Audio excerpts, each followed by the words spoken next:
Okay, so in the last lecture, we talk about, oh yeah, sorry. In the last lecture, we talk about the implementations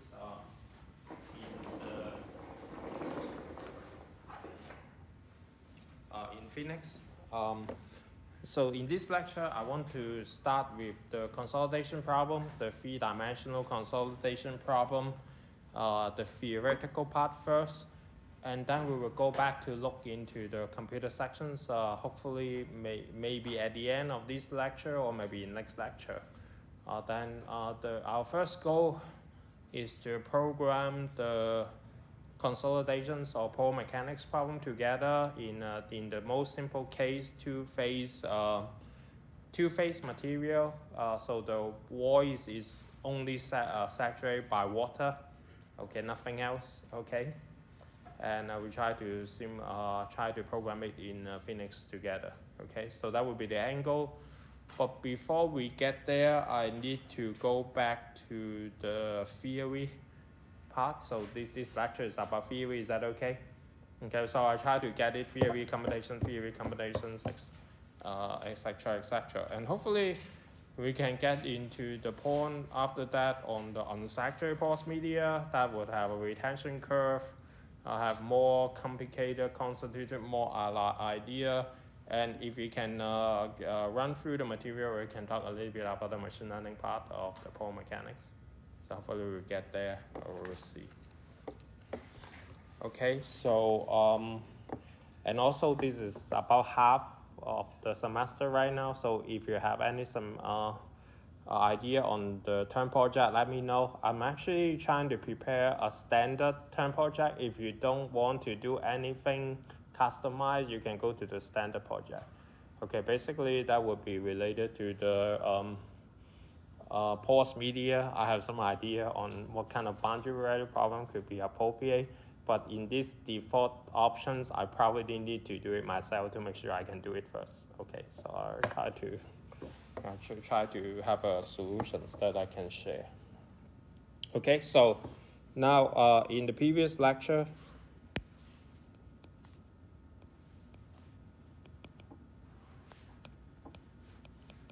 okay, what we actually spend most of the time is the balance of mass. Okay, so what is the simplest form of the balance of mass is the following. The divergence of the displacement, rate of change of the displacement is actually equals to the plus the divergence of the Darcy's velocity is equal to 0. Okay, it's just very simple. Okay, two divergence that are actually equal and opposite to each other. You can actually think about this as if you have a two-phase material. Okay, so this is occupied by some solid. Okay, so this equation is very easy to understand. The particles are actually incompressible, the water are incompressible, so the only way you can change the size without losing any matter is to change the portions of the water and the solid, right? So if I have a certain amount of solid out in terms of volume, I will get certain amount of the corresponding amount of the water in, etc., etc. So they're balanced, thank you. And then the net change of the mass is 0. Okay, does that make sense? Okay, so from a thermodynamic point of view, this is actually also a little bit different than the solid. For the solid mechanic, you keep track of the solid the whole time. For fluid mechanic, you keep track of the space the whole time. But here you have a combination of the situations. For the solid, you keep track of how the solid moves. But for the water, you have an Euclidean view. You allow it to get in and out from the control volume that are this circle. Okay. Now, previously, we're simplifying this. If the divergence of the u dot equal to 0, then what you have is just the divergence of the velocity equal to 0. Okay, so for example, if the porous media is rigid, the solid skeleton doesn't deform, then you just actually reduce to the undergrad Darcy's law. You just actually need to worry about how much pole pressure I have that lead to how much water get in or get out. Okay. Sorry, not pole pressure gradient. Okay, the change of the pressure. Okay, so the long story short, water doesn't move because it actually experiences pressure. It can compress a little bit, okay, but you can idealize as incompressible. It moves because of the stress different in different point. Okay, pressure gradient. Okay, no pressure gradient, no water moving. Okay, does that make sense? Okay, now the goal of this lecture is moving back. Okay, so what if divergence of u dot is not equal to 0, okay, or not necessarily equal to 0, okay? If the solid skeleton can deform, okay, like a tissue, like our human skin can be very adequately modeled as a porous media, okay? So if you squeeze your skin or like what I said before, like an orange, if I try to squeeze the juice out of it, then water would move in and out from the surface, and how to capture that, okay? So what we actually need to complete this picture is that we need to formulate something that now have the pressure as the unknown and also have the displacement as unknown, okay, at the very least. Okay, so displacement, how many degree of freedom? Displacement is a vector. How many degree of freedom would you have? You have 3 if you want to model in 3 dimensions. So the degree of freedom is actually equals to the number of dimensions. Okay, if you want to model something 1D, you have 1 dimensions. Okay, 2D, 3D. Okay. In your undergraduate soil mechanics, if you solve a consolidation problem, you have 1 degree of freedom in the displacement field because you consider only vertical displacement. Okay, so how do I get this? So remember, this is divergence of u dot plus divergence of v. So divergence of vector is a scalar, so that gives you exactly grant 1 equations. So you cannot solve something with 1 equations and 4 unknown. So I need 3 more equations. Okay. Does that make sense? Okay, if I want to have unique solutions. If I don't care about uniqueness, I probably can have 1 or 2 equations. Okay, so how do I get that 3 equations? I need to have the something else that I actually need, and that is called balance of linear momentum.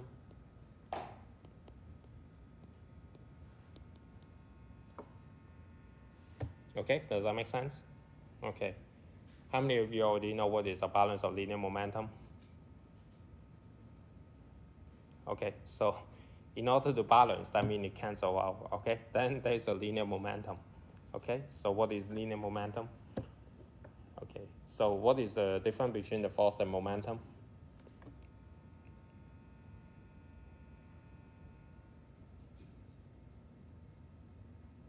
So, okay, we'll talk about that. Don't worry about this, okay? It's not a quiz, okay? So consider a material.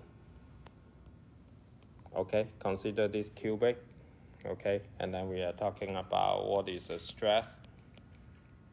So in your undergraduate course, you probably either draw a triangle or cubic, and then you try to balance the all 6 faces, okay? Okay, in a cubic, how many faces do you have? 6, right? And how many opposite pair of faces do you have? 3, right? Okay, corresponding to x, y, and z directions, okay? Now, this is actually for 1 face. For this, that will be easy. Fx left equals to f right, right? All the forces are actually equal to each other, then the things cancel out. Now, let's consider a more complicated case where I have a 2 phase of material. I have some solid. Okay, imagine there's some sand there. Okay, and then I have some water. Okay, so in the surface, there are a portion of it that are solid, a portion of it that are water.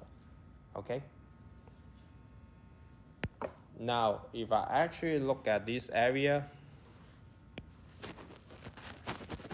okay, this is an infinitesimal volume, which is very small, okay. Now, if we consider this area, okay, this area is actually getting two type of force. One is the force that are actually acted on the solid, we call it Fs. And then another type is the force that are actually coming from the liquid, right? Or the fluid, okay? Sorry, not necessarily liquid, it could be air.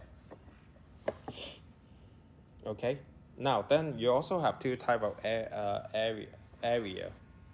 The first type of the area, sorry. So this is actually, be more careful about mine. So this is all S. And then this one would be the fluid, right? Okay, but I can make it look good.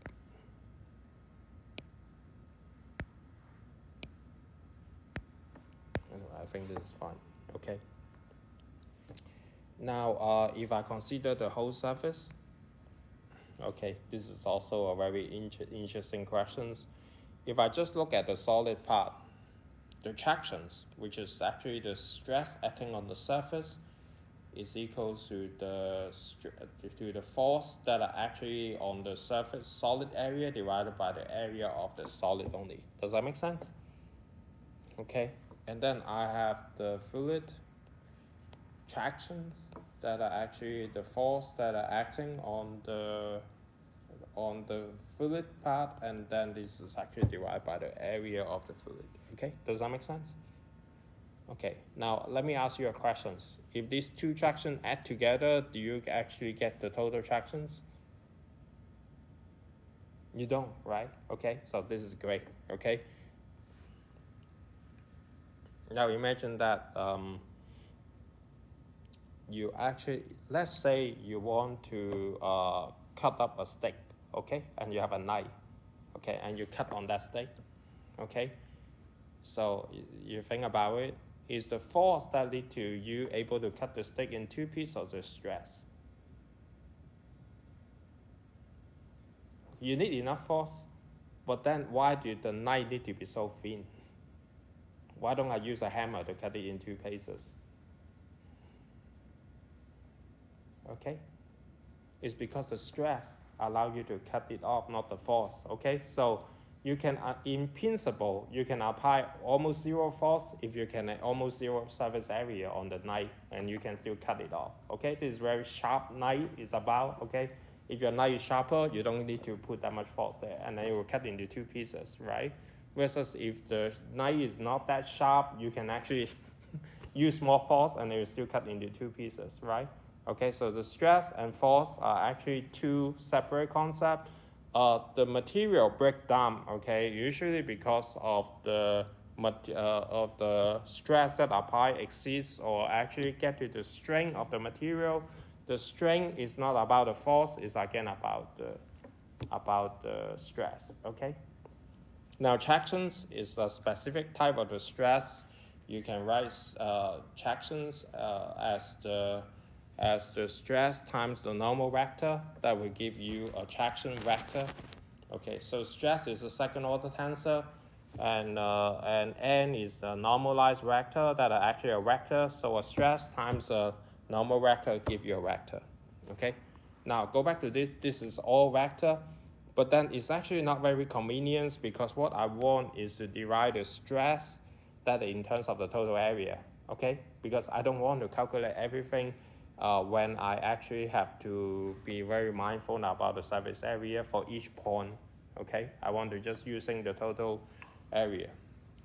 Now for that, I need to introduce something very similar to the partial density. If you recall what is the partial density, we call it partial tractions. So tractions is actually this. Traction is not stress, but the stress acting on the surface area, okay? You know the difference? Okay, which is actually even more confusing if you think about that. In your undergrad, normal stress, shear stress, they are actually traction. They are not necessarily stress, okay? You know what I'm saying? So stress Okay, we write it like this, either as a matrix or with an index. There is no preferred orientations. Traction, on the other hand, are corresponding to only one orientation with that normal vector. Okay, so let me go back to this. Okay, so what is partial tractions? That is very simple. I simply want to write the traction. Now I use the superscript here to distinguish the intrinsic stress. So that would be divided by A, and that would be equals to simply this. Okay, do you guys all see that? Okay, and then the T, let me use the same color scheme.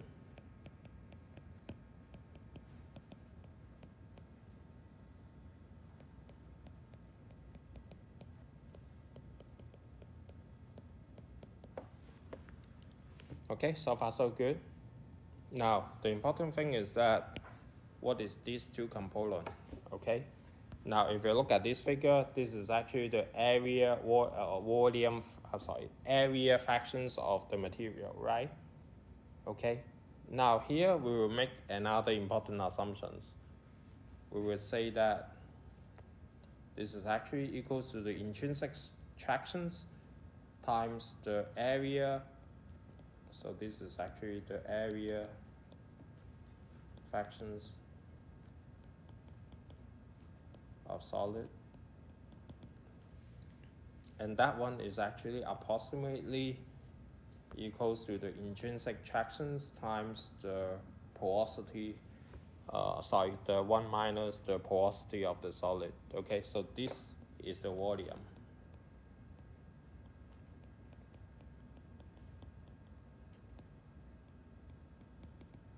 Okay, so the other thing is actually similar.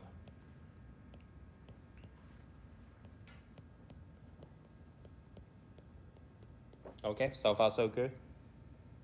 Now, does that approximation make sense? You just have to question everything. Okay. Does that assumption make sense? Oh, for random material, it makes sense. There's special case, it doesn't make sense. For example, if you consider a material that is a hole inside, okay, and it's not connected, okay, what is the volume porosity? The volume porosity would be the area, would be the volume of this spherical divided by the total area, right? Okay, however, what is the surface area fractions of the solid? That would be 100%, and then the area fraction of the fluid will be 0, right? Okay, so in general, it may not necessarily make sense. However, if you collect a large enough material and the void are actually somehow randomly distributed, eventually you will reach something called representative elementary volume. Okay, and then you would actually get to the point. In fact, for natural material, there's this diagram. Okay, these area fractions, let's say F minus the porosity versus the size of the RVE should look something like this. Initially it's fluctuated, and then at some point it's actually still fluctuated and then go to here. Okay, does that make sense? Okay, that can be explained by the following. Okay, let's say I have a random porous media. Okay, there's a few hole here. Okay, if the size that I sample is very small, like here, okay, what do I get? Okay, that would be 100% liquid void space, right?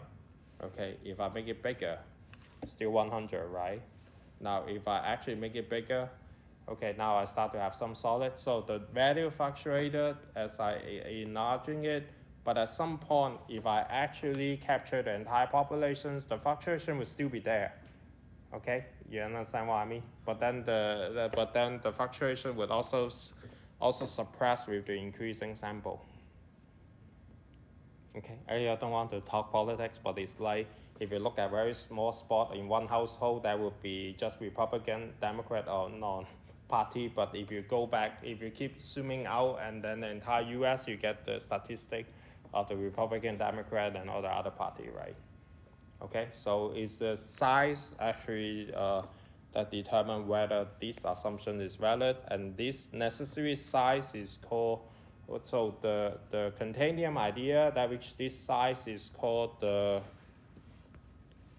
representative elementary volume, or sometimes RVE, representative volumetric element, right? So yeah, either way is fine. You can see both. Okay, so now go back to that.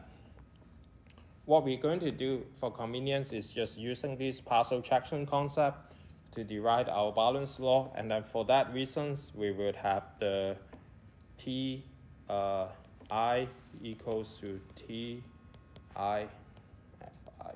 Okay, and I could be either equals to S or F. Okay, and now this actually leads to something really good, and that is the total tractions is actually simply equals to the total force by both phase divided by the total area, and hence it has this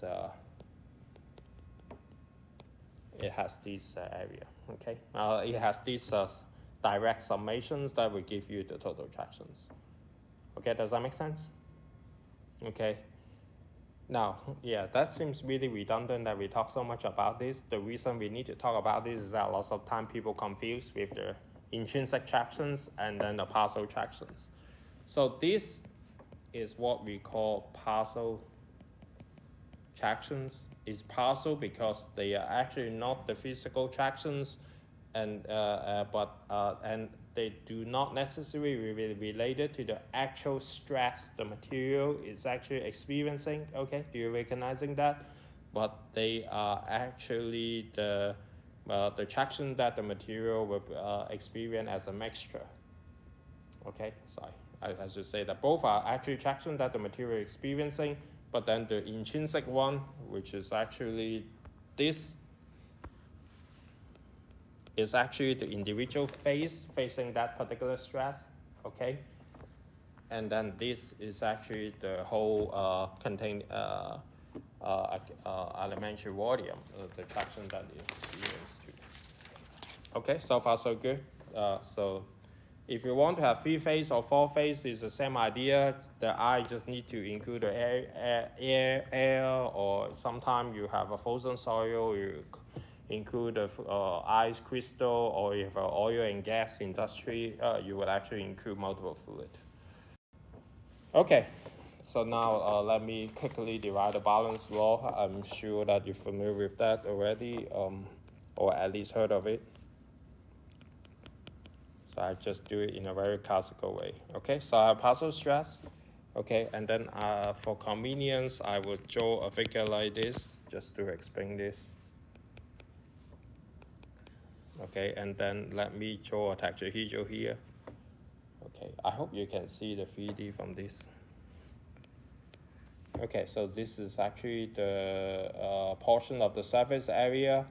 And then for a given surface, let me look at it from these dimensions. I want the thing not moving. Okay, what does that mean by not moving? Is that the force that acting on here, the actions and then the reaction force need to be balanced out, right? It could be something like this or something like this.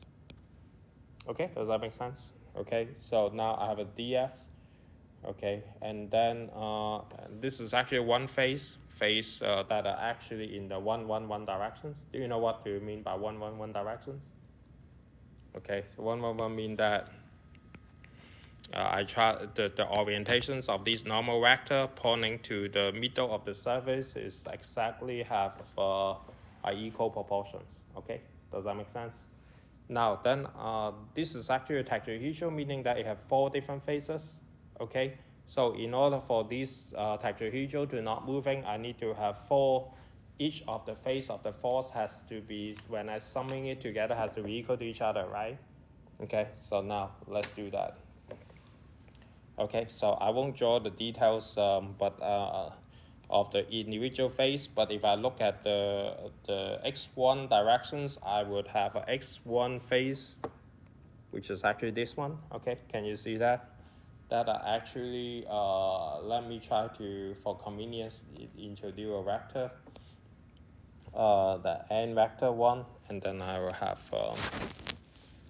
I will have this in the direction 2, and then I have this 3 in the ds. Okay, so far so good. So this is actually just I just used the n to represent the portions, the ratio between the surface area, and that I will using it later for convenience. Okay, so what I actually need to do is something very simple. So let me do it. So ds2, maybe I'll use different color. ds2, so s2 is this surface. Okay, and okay, maybe ds3 is actually this one. Okay, so what I actually want to do is to balance the force out in the x1 directions and in the x2 and x3 directions. So let me use the x1 as example. I will have the solid tractions ds minus the stress in the s1 directions plus the s2 in the s2 directions. Sorry, sigma 2(1) in the x2 direction and the sigma 3(1) in the ds3 directions. Minus the f1 s times 1 divided by 3h ds minus h1 s. Okay. Now let me explain a little bit. Okay. So what are these two forces? Okay. The first term, you will see that from your from your mechanics of material, your tractions on the last phase is actually has to be balanced by all the other 3 forces in the other phase, and n1, n2, n3 are simply the component of the normal vector. Okay, so this is actually easily understood. So how about these last 2 terms? Okay, so this is actually the force that are actually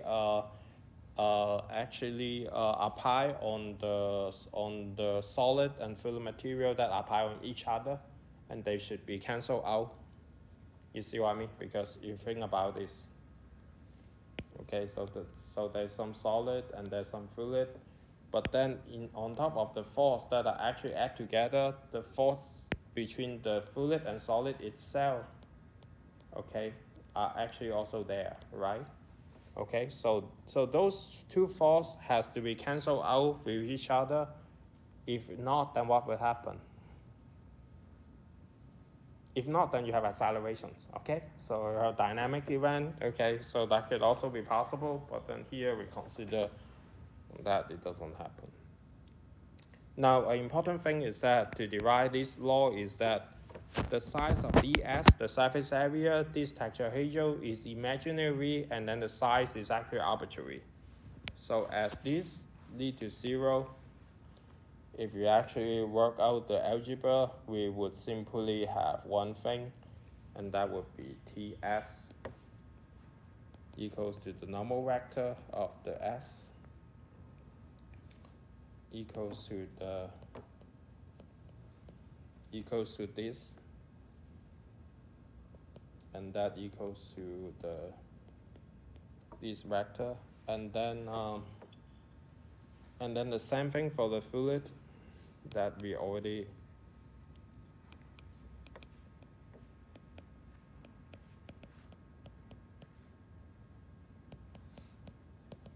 that this would be equal to just this. Okay, so there's nothing new there except this last one. Okay, this coming from here. Sorry, the connection between, sorry, not coming from here, coming from here. Okay, you see what I mean? So why is this? Because I only give you 1 equations, but if I write the fx2, fx3, I will have the 2, 1, 2, 2, the 3, 2, and then 3, 1, 3, 2, sorry, I would have the 1, 3, 2, 3, and then 3, 3 equations. So I would actually, if I actually group all of them together, I get a vector representations. Okay, so what actually important is the following. Because the tractions, the total tractions is equal to the partial tractions of the solid plus the fluid, then what it implies is that the stress, the total stress, is actually the summations of the, or the sum of the tractions, of the Cauchy stress of the solid plus the Cauchy stress of the fluid. Okay, so far so good. Okay, it's pretty boring, but bear with me. Okay, now let's think about the solid and fluid for the moment. So I have the tractions, I have the total, I have the Cauchy stress where the partial stress, the sum of the partial stress are equal to the total. Okay, but now there's an important difference between the solid and the fluid. Okay, what is the important response of the solid of the fluid? Can you have shear stress in fluid? Okay, you could if you have a viscous material like a jelly. Okay, it will have this, but then your shear stress would depend on the weight of the directory stress, not the directory strain, not the directory strain itself. In general, okay, if you are idealizing it as a idealized fluid, so the stress would be of the fluid should be able to represent as the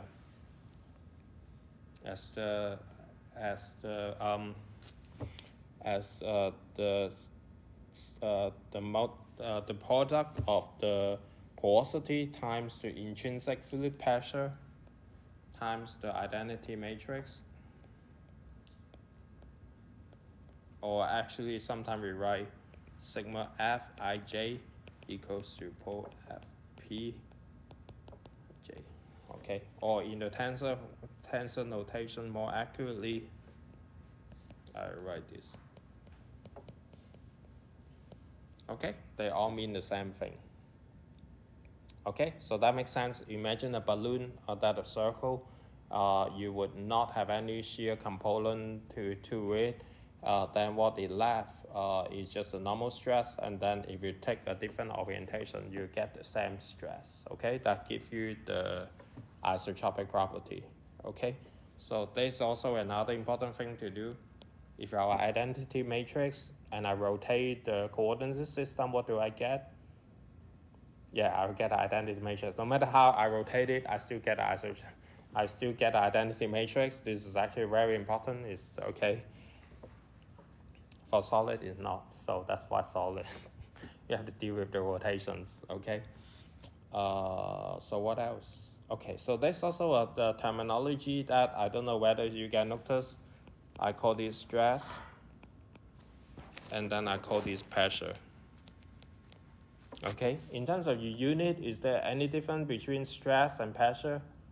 There's no difference. They are all force divided by the area, but when should I call something pressure and when should I call something stress? I don't mean like the homework give you stress or homework give you pressure, that kind of human pressure. I'm talking about mechanics pressure, okay? So what is the difference? Yeah, pressure is a scalar, okay? Or pressure is a scalar, that's one interpretation. Or pressure imply, when I use the terminology pressure, imply the stress is isotropic, okay? So there's a two way to do it. If you talk about that component, that's definitely stress, okay? This is definitely pressure. But then when the material is subject to a pressure, it sort of implies that there's no tangential component on the stress. Okay, it will be just have the normal. If I actually if I try to get the traction out of it. Stress, on the other hand, can include the directory stress, and it could include also the isotropic portion of the stress. And they also have another property that are very important. Okay, so let me go back to this. So what is the eigenvalue of that stress, fluid stress? It's just P, okay? Phi of the P, okay? That repeated, okay? And how many vector, what is the eigenvector of this? That would be 1, 0, 0, 0, 1, 0, 0, 0, 1, or any other option that span the R3 space, okay? It doesn't need to be this, it could be this, it could be this, doesn't matter, okay? This, on the other hand, okay, have 3 different eigenvalues, can at most have 3 eigenvalues that are all different, or they could be also be the same, and they also have to span the R3 space, but they can change over time, okay? So this one would have to, you have to think about the orientations much more. Okay, so now why do we talk about the stress is that because in order to derive the equations of the balance of linear momentum, I actually need to have the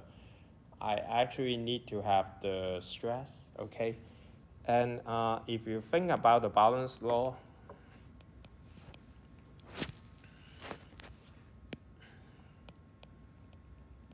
okay, what are the things that could be balanced? We talk about mass already. We talk about momentum. And there's 2 types of momentum at least. One is linear, one is angular. And then there's an extra one that are energy. Okay, so those are the fundamental constraints that you always have to. So when you say I solve a galvanic equations, what I actually want to say is actually I want to find a displacement or pressure or temperature or whatever thing that actually fit in or being fulfilling the balance law, okay? That is what most of the boundary value problem are built in, okay? Okay, now here, in order to complete this, I would need the balance of mass that we already derived, but I need to add the balance of linear momentum. And in fact, I also need to obey the balance of angular momentum, but there's a trick that we can do so that we don't have to deal with it directly, okay? So, long story short, the 3-dimensional consolidation problem is actually the combination of the balance of mass and balance of linear momentum, okay? While the balance of angular momentum are also fulfilled, but you don't actually need to put an extra constraint to it.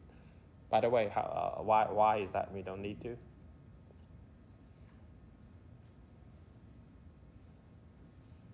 Do you know from your solid mechanics course? So in order to fulfill the balance of angular momentum, I would actually later on show the derivations. What you need is that the stress are symmetric, okay? If the stress is symmetric, then you would actually have the balance of angular momentum, okay? And so because you're already assuming that it's symmetric, so you're always fulfilling that, so you don't need to put an extra equation to it, okay? Now, again, like everything in life, so this is not universal again, okay? There are special cases where the Cauchy stress is not symmetric, okay? For example, if a microstructural effect like a micropolar material, micromorphic material, the Cauchy stress is not symmetric. In fact, it will be renamed as a force stress, okay? And then also the material under electromagnetic field could also break the symmetry because it have a driving force that actually not driving force. So you have an additional term that allowed the Cauchy stress to break the symmetry while fulfilling the balance of angular momentum. Okay, but those are special cases that we won't consider. Okay, so before the break, let me finish the balance of linear momentum derivations.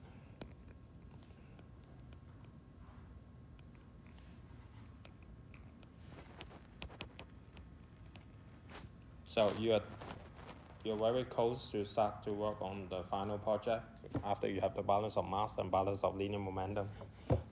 Okay, you're there, okay. Okay, so how do we do it? Okay, just like the balance of mass, we consider 2 different things. One is the volume, another one is the surface area. Okay, why is that? just like the mass, okay? I know that something happened in the volume has to be somehow counterbalanced by the boundary, right? Okay, imagine there's a mass. In order to make it go bigger, I have to inject some material there, or make it shrink, I have to take out some material there. Okay, so now we are not talking about the matter intrinsically, but we are talking about the force that are acting on it. And then again, we use the Newton's law while we take out the possibility to have an inertia force just for the sake of simplicity. Okay, so nothing is dynamic, there's no wave propagations. Now we will consider also the solid phase. Okay, let's consider the solid phase first. So I would actually take out the attractions that are from the fluid, and then times that whole area. So this is actually the external amount of the attractions that are applied to the material, plus the volume integration of the density times the gravity times the dV. Okay, so far so good. Okay, so this term is just due to the gravity or due to the dead weight, okay, so to speak, okay. Okay, so if you are actually, if the material is on top of a high-rise building, then you have to take account of the dead weight of the building apart to the soil, the same thing. If you actually try to build a tunnel underground, then the soil on top of it will actually create a downward force, and then you need to do it with this term. Now, then there's an extra term. Okay, so what is this H? This is actually the force from fluid acting on solid. Okay, typically you don't care about that because if you combine the two equations together, it kind of cancel out, right? Okay, so now if you actually just do the static problem, that one will be equal to 0. Okay, just these three force, okay? You see what I mean? And then we can actually divide this into two separate equations by integration by part, and then that would be it. Oh, sorry. Or using the Reynolds transport field, more accurately, sorry. And then we will be it. Now, if you want to include the dynamics, that would actually lead to another equations, which would be the partial density times the change of the velocity of the solid divided by T dV. Okay, so now this would be the dynamic problem that you need to consider for quasi-static. For quasi-static problem, not static, quasi-static, that would lead to 0, this term. Okay, so far so good. Okay, so this is the first term is we call it traction term. The second term body force. And then the second one is actually, you can call it I think you can call it the potentials that are acting from the fluid on the solid.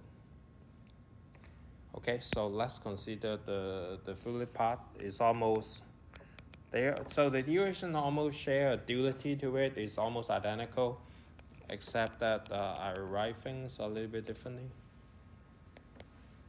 By actually changing all the subscript from S to F, right? So I still have the tractions, body force, internal potential, and then that would be equals to the equals to the inertia of the fluid times dF dV.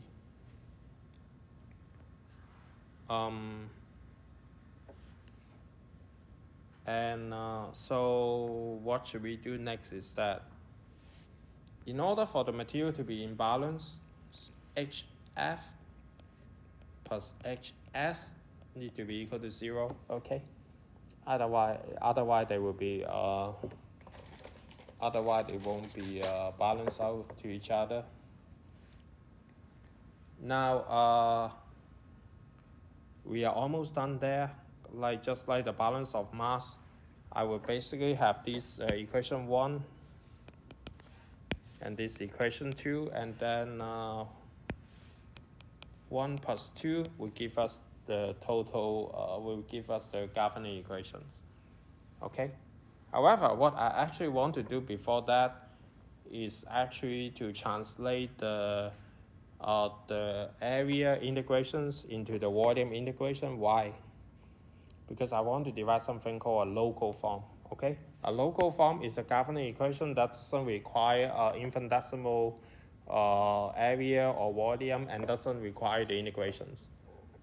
Okay, so in order to derive the local form, I cannot have one term that I actually integrate over an area. I need to have a term that I integrate over a volume.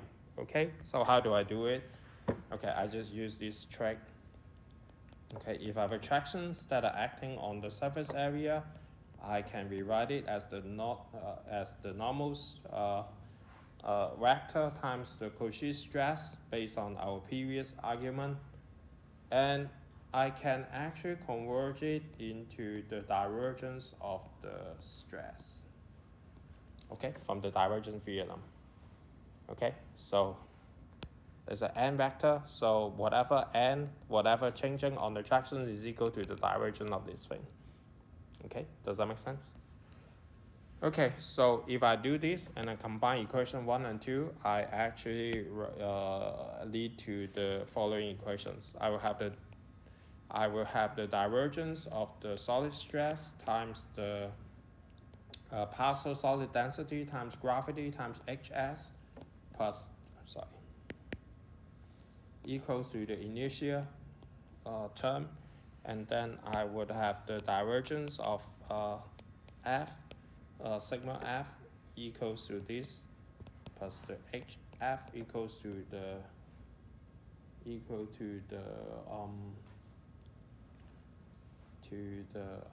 fluid times AF. Okay, if you add these two equations together, again, then I'll have the divergence of the total stress plus the rho g. Now, because these two are partial terms, so I add it together, I get back the total density, and this one will become 0, and then that would become the rho AS plus rho F AS AF. Okay, so but actually there is also one more thing I could do, is that I can try to change the, I can actually add the same term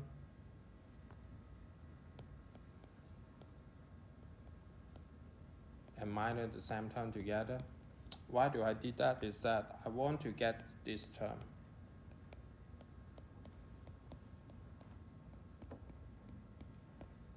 Okay, so why do I want to get this? Is because this is actually the v dot of the Darcy's velocity. Okay, so eventually what we get is these equations. The divergence of the sigma plus rho g is actually equals to the rho AS plus rho F times AF minus AS. Okay, so far so good. Now then, this is a balance of linear momentum. Then the balance of mass is again divergence of what? Divergence of V, right? Okay, plus divergence of Darcy's velocity equal to 0. Okay, so far so good. Okay, and then if I take out this, assume quasi-static, ignore this, is approximately equal to 0, I have the classical consolidation problem. Okay, you get it? So this is for dynamic. If I'm thinking that the loading is very slow, so that the acceleration we observe is almost 0, okay, then I will ignore this as 0. Then these equations would be simplified into divergence of sigma plus rho g equal to 0 times the divergence of v displacement, velocity times the is equal to 0. Okay, so I have how many equations and how many unknowns? So this will give me the same equation as the number of dimensions. Okay, because actually that would be have the same dimension as the gradient. Is that right? Of a scalar, sorry. Okay, so this is the second order tensor. You take a divergence of the second order tensor, you get a vector. Okay, you see what I mean? So in general, I don't know whether you guys notice, if a gradient, you're increasing the order or by 1. Okay, so a vector, you take a gradient, it become a matrix or second order tensor. Okay, so you take a divergence, it reduce the rank by 1. Okay, you start with a stress, then you take a divergence, you get a vector. If you have a vector, you take a divergence, you get a scalar. Okay, so if you take a divergence on a scalar, what would you get? Oh, you cannot do that. Okay. Okay, you can times the identity matrix and then do a divergence. That would be doable. Okay, and this will give you 1 equation. So eventually you have n plus dimensions plus 1 equations, and then you can this could give you 1 equations, or that can also give you 3 equations, or it can even give you 4 equations. We can talk about that a little bit later. For now, in our previous derivation, that would be 1 equation. Let me be more accurate. Okay, I'll quickly go over the balance of angular momentum. We won't using it to build a model, but it's important to know, because when you actually derive the balance of angular momentum, you know that when is it getting violated and how do you deal with it. So again, the angular momentum rely us to look into a point, okay? And in the previous way, we are dealing with the balance of force, right? Okay, we want to make sure that if I consider attraction, the force is balanced out. Okay, here in the balance of angular momentum, in the name imply, if I have a reference point, I want to actually make sure the moment is getting balanced. Okay, you guys know the difference between the force and the moment. Okay, moment prevent it from have the rotation, right? Okay, and then the force, if you have unbalanced internal and external moment, it leads to the material to rotate, right? Okay, due to the inertia, a moment of inertia, according to, okay? So for different shape, you get a different moment of inertia, but it will rotate, okay? For material that actually have an internal and external force not balanced, you convert it, you're balancing it by creating a force that allows the translation direction to accelerate, okay? Okay. So now you have this, and then you still have this term, and then I will just quickly go over this.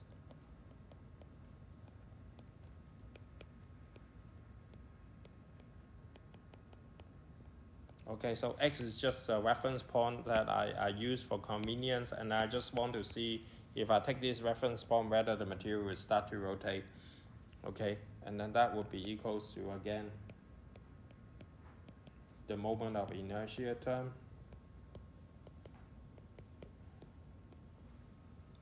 Okay, so you can find it in any continuum mechanics book, and then I will repeat it. So the consequence is that it will require the Cauchy stress to be equal to each transpose, which actually could be also written as this. Okay, or you can write it.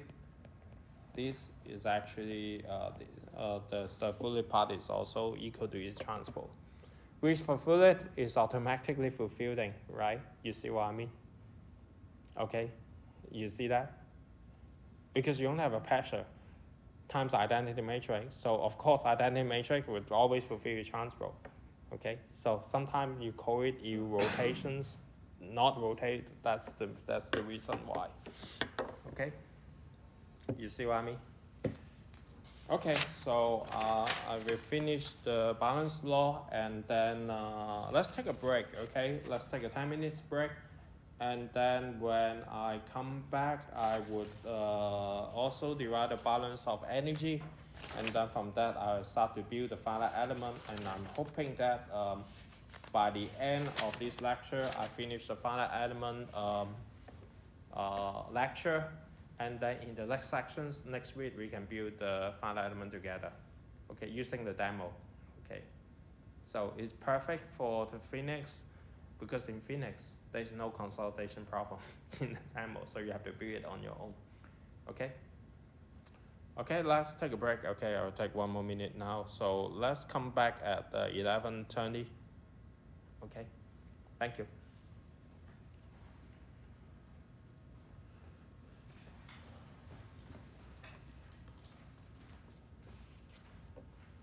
Okay, so let me go back to the main topic. Okay, so we have these beautiful equations, eventually very similar to what you learned from solid mechanics. In fact, if you look at it, it's identical, okay? You see what I mean? For solid mechanics, single solid mechanics, for pole mechanics, it's identical. The only difference is that in the fluid mechanics, in the pole mechanics, or the mechanics of porous media, this is partitioned in 2 parts. That's it. Okay. Now then, what happened to the energy? Okay, so what happened to the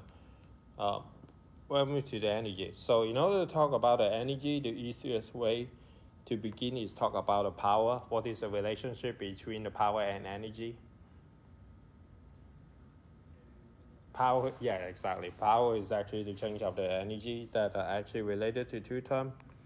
So according to the first law of thermodynamics, the power you input into the system is actually equals to the change of the internal energy plus the kinetic energy. Okay, so what is actually the power that you put in externally? So those are actually all the external terms that are actually coming there. The body force definitely give power. The body force times the velocity give you the first term for the power, and then the external tractions that are times the velocity also give you a power. Okay, and then this could be rewritten. I keep the first term, but for the second term, I can actually again use the divergence theorems to rewritten it as this. Okay, so change the Cauchy stress. Change the tractions, re-expressing it as the divergence of the stress, and then change it from a area integration to a volume integrations. Now, then there's a kinetic energy change. Of course, this is actually related to the change of kinetic energy, which I will literally reading it like this. Okay, in your undergrad, the kinetic energy would be 1/2 mv squared. Okay, here I basically say the same thing, except that I use the integrations that of the density. Okay, so that would actually, according to the chain rule, according to the product rule, basically give you this. Okay, I think this is true, you know, okay? I won't explain it why, okay? So what is the total change of the internal energy? That would be equal to the power minus the change of the kinetic energy. And then we will have this body force term plus the divergence of the V term minus the acceleration term times the velocity of this whole thing.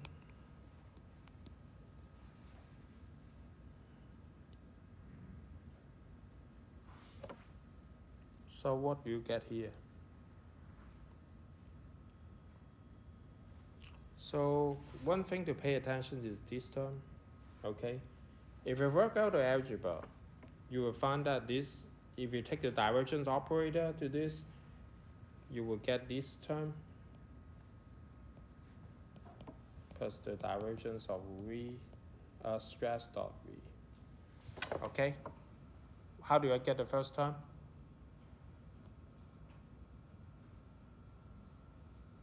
Okay, this is again the product rule. Okay, so the first term comes from the fact that I take out the Cauchy stress and I apply the derivative on the V. That would actually give me the double dot of epsilon dot. Okay, and then the second term is actually that we take the derivative on the velocity on the Cauchy stress, and then times the velocity. In both cases, I get back a scalar.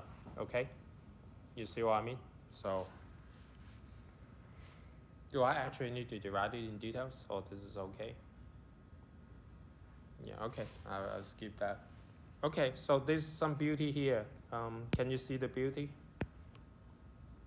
If we have opportunity to simplify this whole thing, because look at this, I have the body force, I have this divergence stress, I have this term, okay? If I add these all three terms together, what do I get? I basically get the balance of linear momentum times the velocity. Because that has been balanced, that would be 0. So 0 times velocity is actually still 0. So this term is actually taken out, and the only term that left is this term. So eventually, the change of internal energy is simply the stress, the scalar product of the stress times the strain rate. Okay, this is actually called the strain rate. Okay, so the power that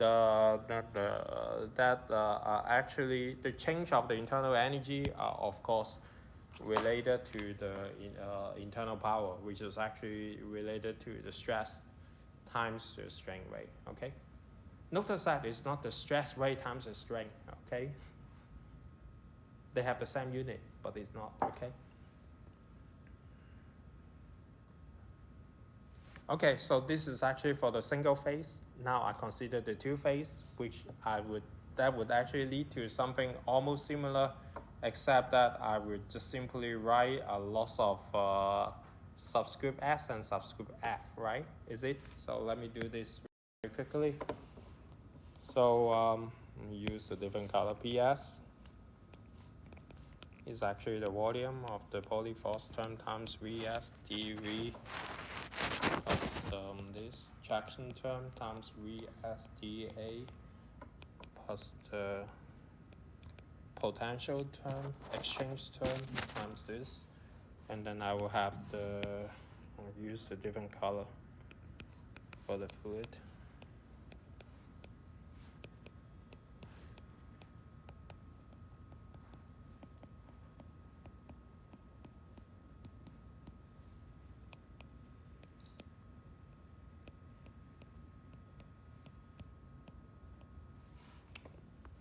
Okay, now notice that again, these two terms are actually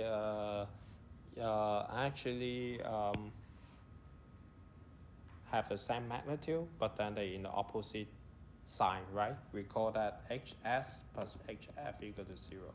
So for simplicity, I can rewrite it as HS times minus 1. So the total power is actually, maybe I'll use a different color. I wish I have purple. Oh, I do. Okay. So the total thing, the total pressure. No. You don't like this color? Okay, I will do it again. I just do it until it works. Okay, this is more like paint right now, but I hope it helps you memorizing.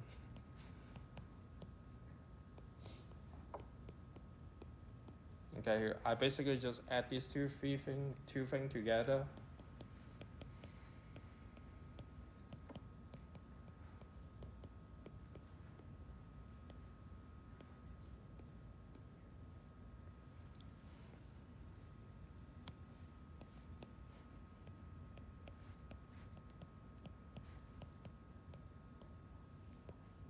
Okay, what is this?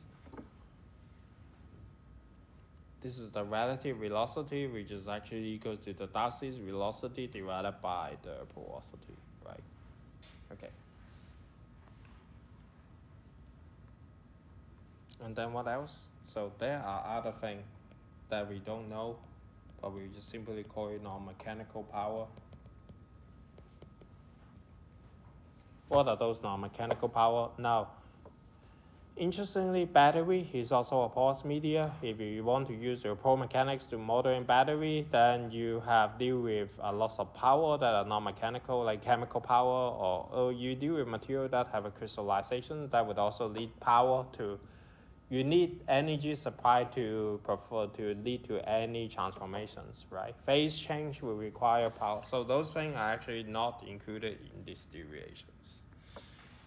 Okay, so with that, then I would just write a K. K is pretty boring, so it's just adding the two things together, which is actually, if you write it out, would be simply this.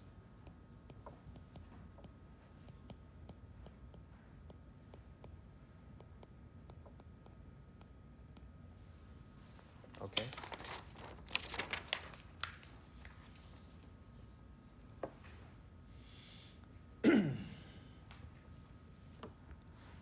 Now, this is the kinetic energy. The change of the kinetic energy would be actually equal to this.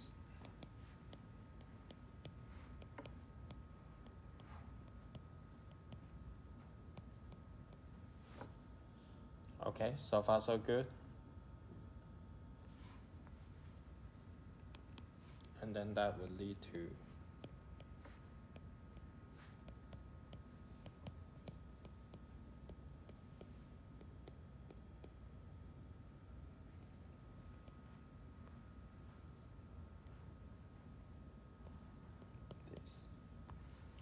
Okay, so far I write the tractions. So far I write the kinetic energy, change of the kinetic energy on the area. Let me go back to the normal color. But notice this. Okay, I can actually also changing it from the volume integrations. Okay, and I want to for me to prepare my to divide the local form, which require the put everything in the volume integrations, and then that would be this.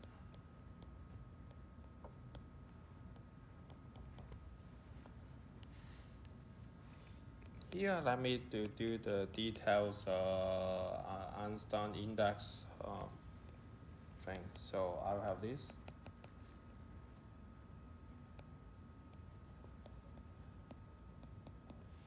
Okay. Now let me explain. So there's a dot product here. There's a dot here. Okay. You see that? Okay. So because there's a dot product here, I link this with one I. So I become a dummy index. Whenever I have a dot product, I have a dummy index. And I have the second one, I put both of them as J, so that I have two dummy index. So whenever you see the dummy index, you actually reduce the rank. So two vector, the dot product of two vector lead to a scalar, okay? And the dot product of a vector and a second order tensor lead to a vector, and then a dot product between two vector lead to a scalar, okay? So there's no free index. I actually show up as exactly twice, and J show up exactly twice, and then the first I is corresponding to the first index limit, indicating this is actually N dot sigma, okay, not the other way around. Okay, the second one, sigma ij vs, is actually related to the sigma dot v, okay? So there's a left and right order there, and that's why they are associated with that. Now, if you swap it, would it not working? It will work identically because sigma is symmetric anyway, okay? Now, I actually want to use the divergence theorem, and what I would have is that I will sigma ijs vsj, and then take the derivative of I. Okay, and then that would be lead to then I would actually take the derivative for the first and second term. That will lead to two separate terms.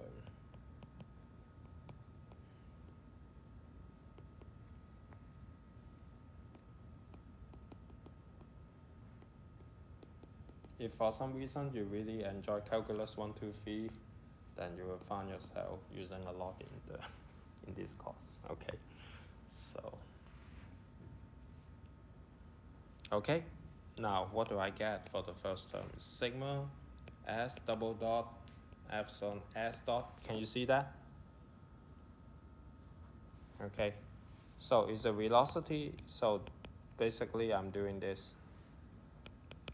Okay, so this by definitions is actually equal to u dot j, right? Okay, so what is this? Okay, this is almost a string, right? Okay, but why do I say it's almost?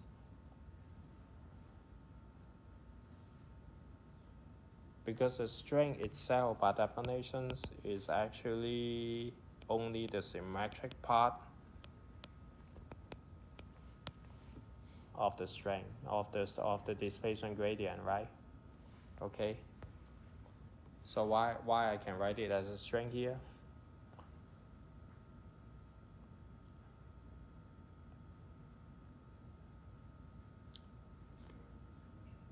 Huh? Yeah, the stress is symmetric. Then why the non-symmetric part of the string vanish? Yeah, exactly. Okay, so you can try it at home. Okay, it's like a cooking channel. I won't cook the whole turkey for 5 hours and let you wait. Okay, I just tell you can try it at home. Okay, you have a symmetric tensor, you have skew symmetric tensor. The two things double dot together, you get 0. Okay, that's it. That's my explanation.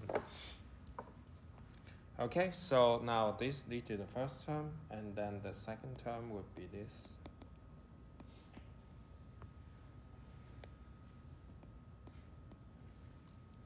Okay, so the derivative is applied first in the sigma, first in the V part, and then the second on the stress part.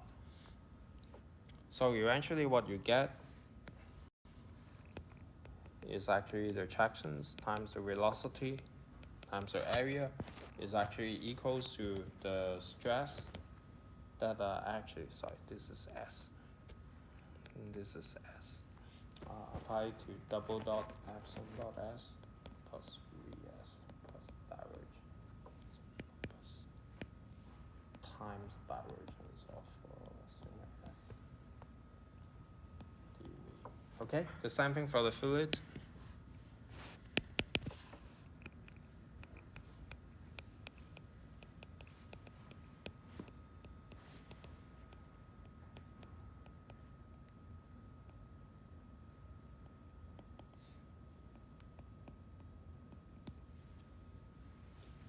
Okay, so you never see in your fluid mechanics course, you almost never see the strength of fluid. Okay, why? Does it have strength? It does have strength. Okay, it's just that the strength itself. Okay, so water. Okay, I guess it's like what Bruce Lee said. You put it into a cup, it becomes the shape of the cup. You put it into something else, it becomes the shape of something. And what does it tell you? Is that you don't need external stress, derivatory stress to change its shape. So therefore, you don't really pay attention to it. But it should not change the size if the material is incompressible. Okay, water is approximately incompressible. In theory, nothing is strictly incompressible, but they're more or less incompressible, meaning that the bulk moisture is so high that you don't really care about the small deformations. Okay.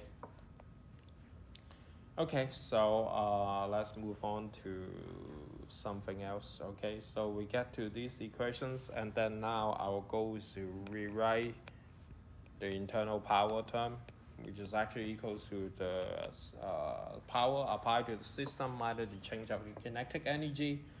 And then, so what you would have is that I would just not repeating the previous deviations. But if you work out the details, you would exactly get this term.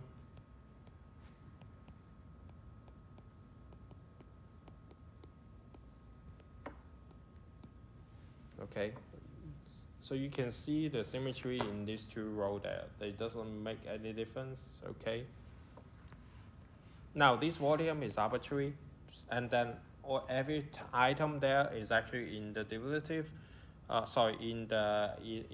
divided in terms of infinitesimal volume. So because V is arbitrary, then yes, the delta V becomes 0. You can arrive into the local form, which is actually the density times the E dot equals to epsilon S dot. Okay, so equal to this term. So what is this? This is actually the power density. It's not really a density, but what I want to say is that if you divide it with the, if you times it with the, if you take an integral over the volume, you get back the E dot with the rho. Okay, and then it's just a common term. Now rho E dot is actually equal to sigma S double dot epsilon S dot plus. Okay, so sometimes you want to write it in terms of the total stress, then what you will have is that you have these two terms.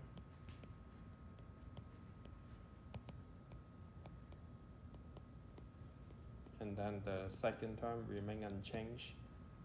And then you have sigma double dot epsilon dot S plus.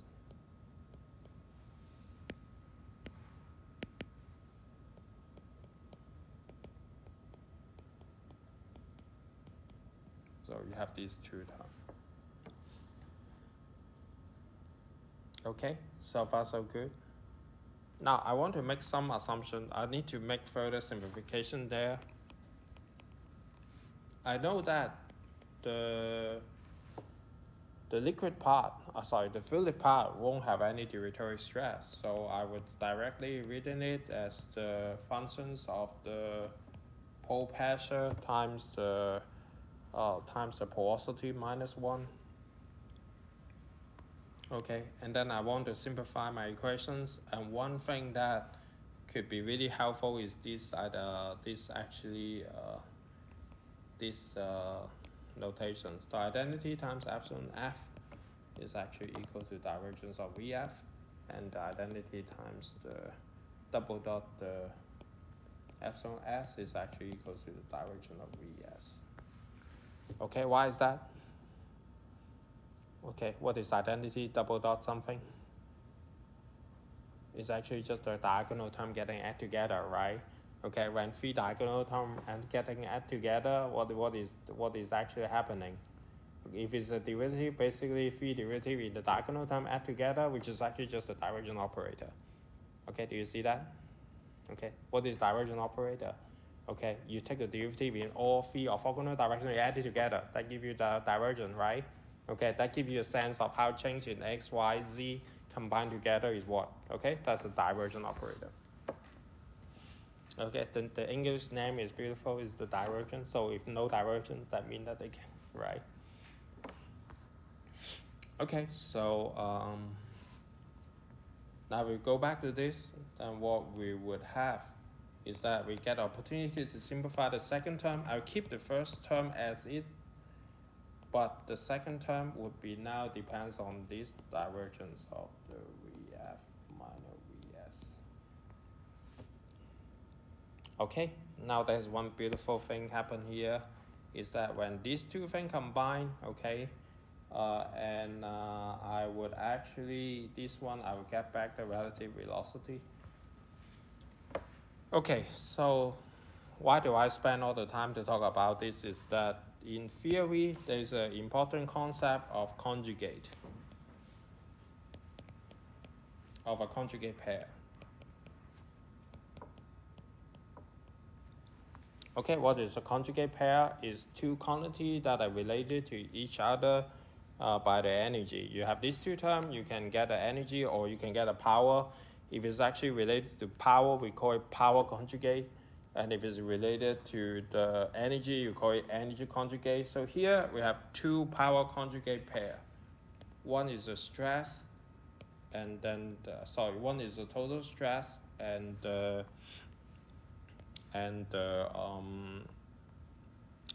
rate of change of the solid. And the other one is the P, and porosity times the divergence of the relative velocity. So this is two pair, and this two pair is actually derived by a former Columbia professor, Marcus Beal, in 1973. So Marcus Beal, so the pore mechanics, if we go back to history, it starts from Tasaki deriving the 1D consolidation problem, and then there's a long period of time there's not that much development until Beal's, I think in 1961, if I remember, where the three-dimensional consolidation problem that derived this, okay? And then there's a Beal method named after him for deriving that three-dimensional consolidation problem. Okay, so fast forward for 60 years, we did the same. We won't get a medal for sure because he already did that. I'm just relieving what he derived, okay?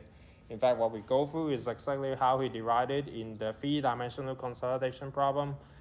If you're interested, you should actually download and take a look.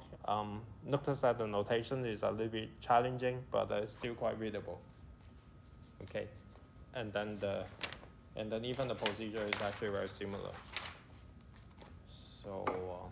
So Beal and there's also a Beal's conference named after him for modeling that for introducing the mechanics of a porous media. So it's very influential figure at Columbia. A little bit. This is what it is. This is more general. Okay, it can be compressible or incompressible.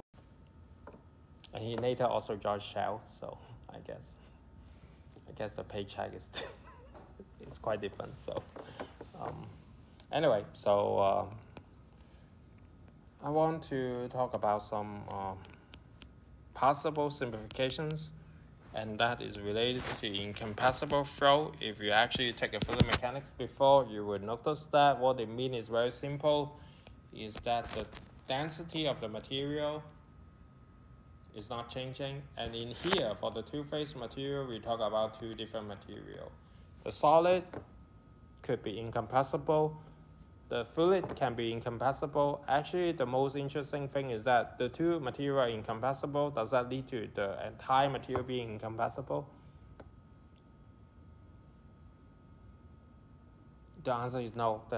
When you form two things together, you can actually still make something compressible. Okay, why is that? Imagine that you have a Lego. Okay, Lego individually is actually close to be rigid body if you don't really break it like my children did. So it'll be rigid. Okay, and you submerge it into water. Water is incompressible. Solid is incompressible.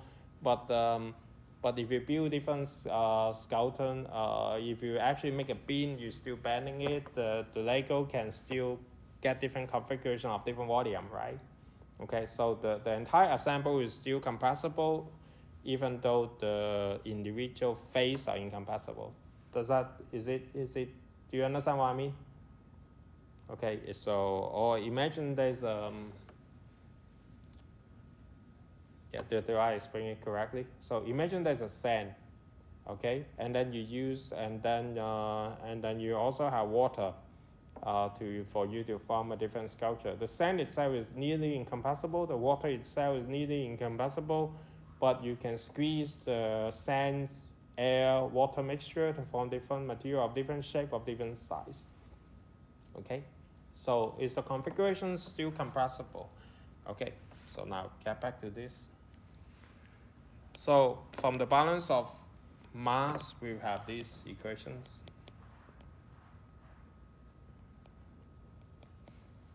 Okay, and this, if you recall, is actually the Darcy's velocity, which is actually related to the relative velocity.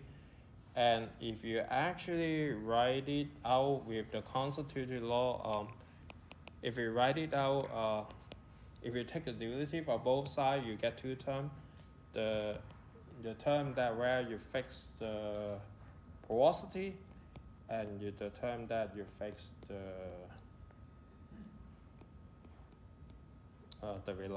relative velocity.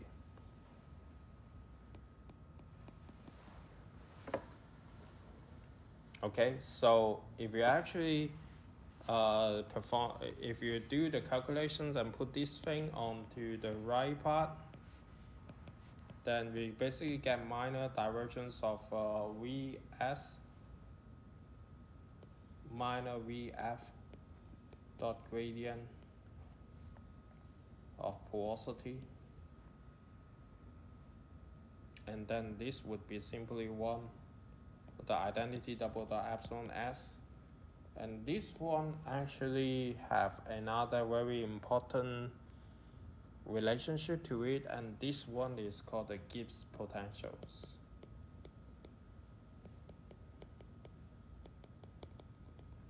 Okay, so have you heard about the Gibbs potentials or the Helmholtz free energy? Yeah, there's a difference. Okay, we will talk about that later. Okay, so now in this case, I can rewrite this potential energy now this time as epsilon plus pi double dot epsilon s plus gp, and g, this entire thing,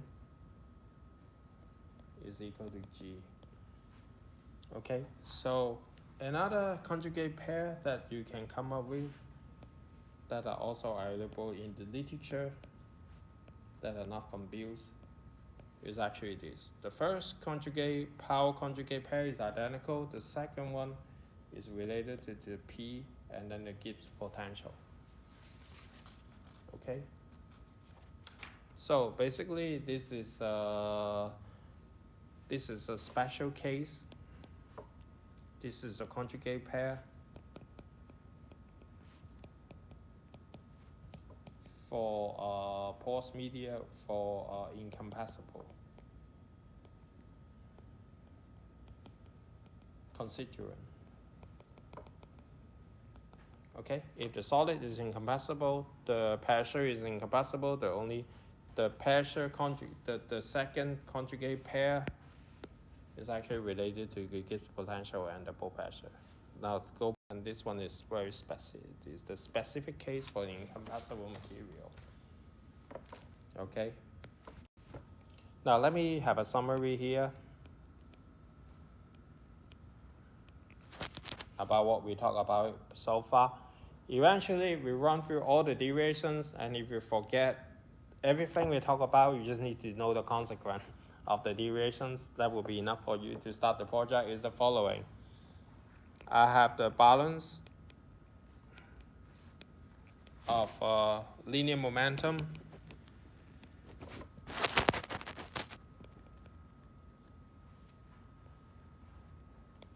which is actually divergence of the effective stress minus pi. I need to explain what it is in a moment. Plus rho g equal to 0. Okay, and this is for the static or quasi-static case. Ignoring the inertia stress. Inertia force. And then I have the balance of mass, which is actually from earlier derivations at the beginning of the lecture or of the course, which is divergence of the solid velocity plus the divergence of the Darcy's velocity equal to 0. For the incompressible material,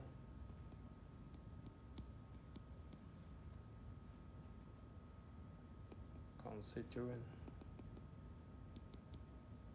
Okay, if the material is incompressible, you know it from fluid mechanics, that would be just divergence of V equal to 0. Okay. Now, how do I solve the boundary value problem? I need to express everything as either displacement or pressure, right? Okay, or something else. Okay, I have to consistently expressing that Otherwise, I have to put stress as unknown and I have to discretizing it, okay, which will be really hard, okay. It's possible, okay. Anything is possible, just whether it makes sense to do it, okay. And then there are people doing that also, okay. So what we need is that constraint express as a functions of u and p, okay, as a pressure or maybe potential if you're really into that potential thing, okay. So fully potential, okay. So if I say what we need, that means what we have is not. Okay. What we have is a function of, we have a function of stress, isn't it? Okay, more accurately, we have for the first equation, they are the function of stress and pressure, right? For the second equation, they are the function of the velocity and the Darcy's velocity. Right, we have these two equations. Okay, so how do I write it as an equation that only have p and u as unknown?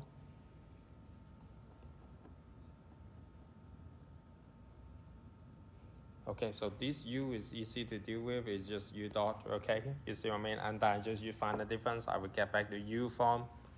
Now this one, how do I do it?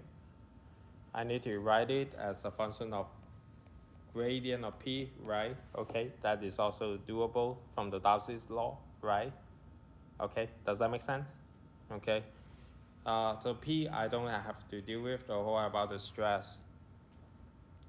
How do I write stress in terms of displacement? First of all, does displacement cause stress? Okay, that is perfect, yeah. Displacement doesn't cause stress.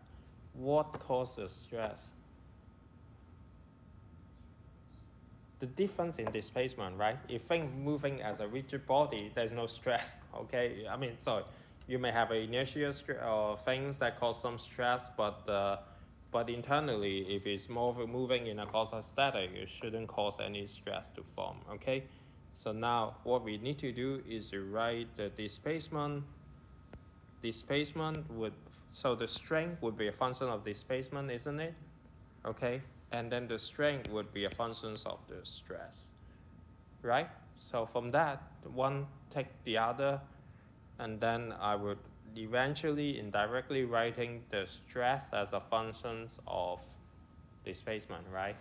Okay, as a displacement field, okay, not a single point displacement. If you only know the single point displacement, you won't able to know the stress, right? Okay, if you know the neighborhood displacement, then you can see how stressed that material is. Okay, so why I will need to point out this is these two particular thing, these two things has a common name, and what is the name of these equations? What is the name of these two equations? They are called constitutive law, okay?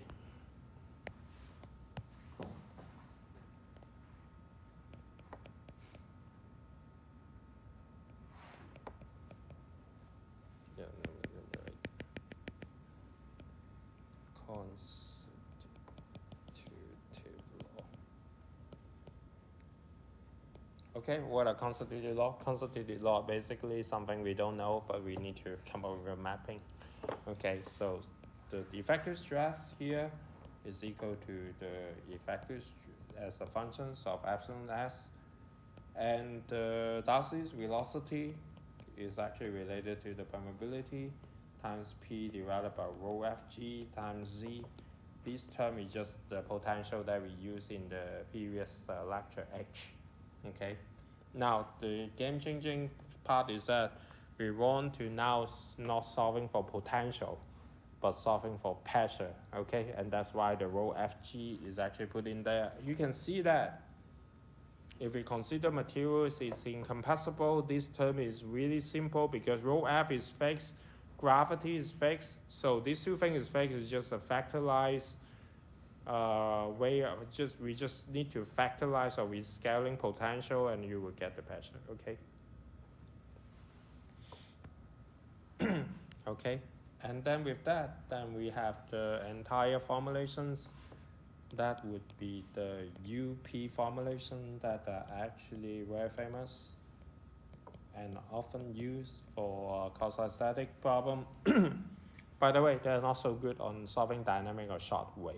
Okay. Okay, so they're really good on solving consolidation problem or long-term behavior, but they are relatively unrealistic for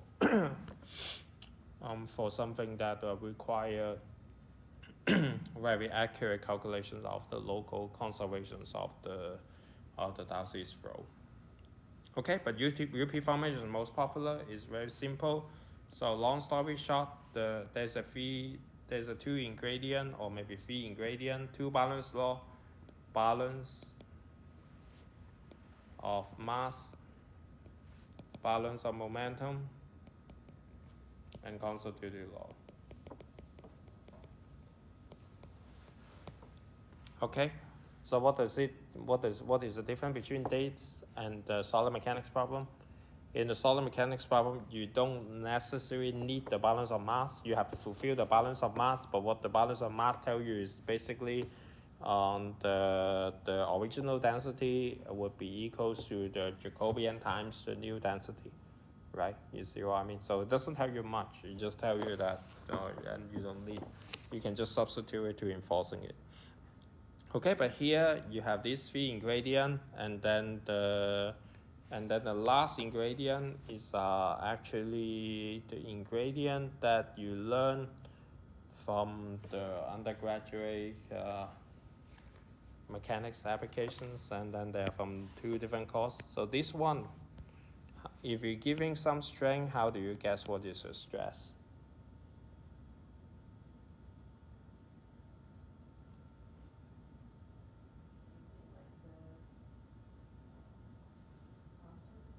Yeah, exactly. What kind of constant?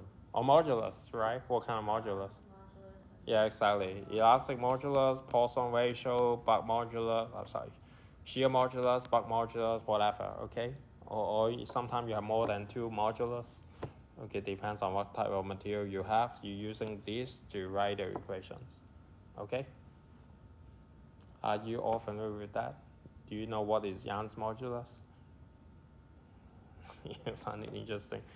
I have received no before, that's why I had asked. Okay, so if you have a bar and then you're loading it in these directions, then the ratio between the axial strength and stress give you the modulus, and then how much the material actually. By the way, if you're pulling it in this direction, what will you do? Deform shape?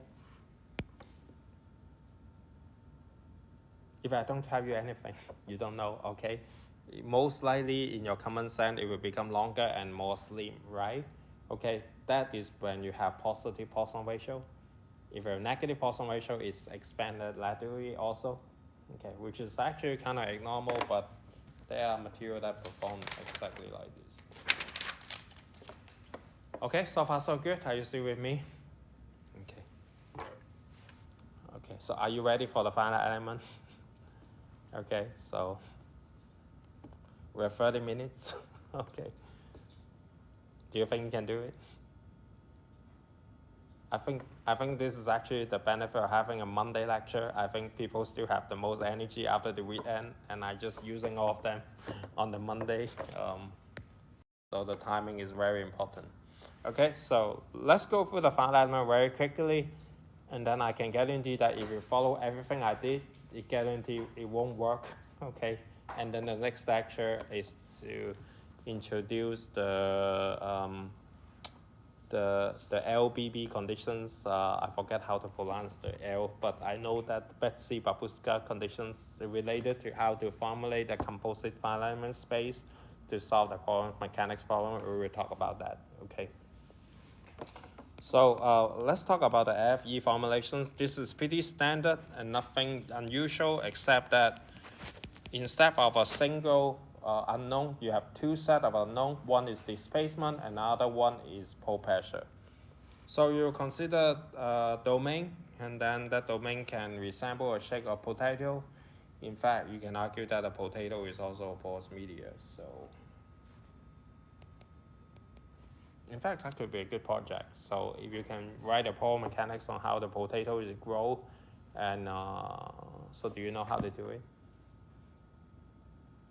You need the growth tensor, you take the potential, and then you increase the volume by uptaking water and nutrient, and then you can formulate it as a pore mechanics problem. It's not really that difficult. Then, of course, the growth tensor is not necessarily isotropic. Okay, so you have four different type of way to prescribe the boundary. And the difficulty is that they can overlap in any different way. So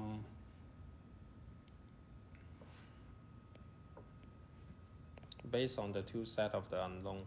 Okay, so sorry for my terrible drawing. So the entire surface prescribed boundary is a union of the Jackson's boundary and the displacement boundary. Okay. And that should also be the union of the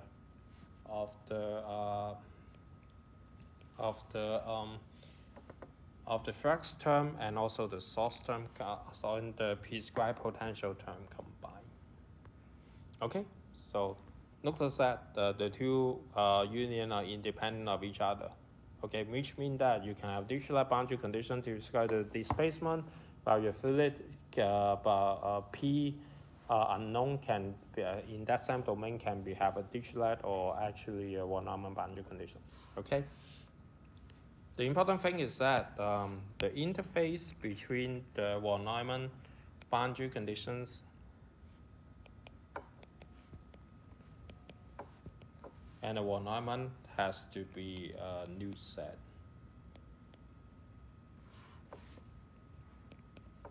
Okay, so this is actually not equal to 0. Okay, this is actually a set with no element. Okay, you know the difference between the two? If you have 0, 0 is also one element. Okay, so the set with no element. Okay, okay, so you can think about it, not even 0, so you call it 0. I don't know. Just okay, and then your unknown domain, the part that you want to solve the domain is actually the union of the body that taking out the boundary conditions plus the prescribed boundary that you put in. So this is the entire domain.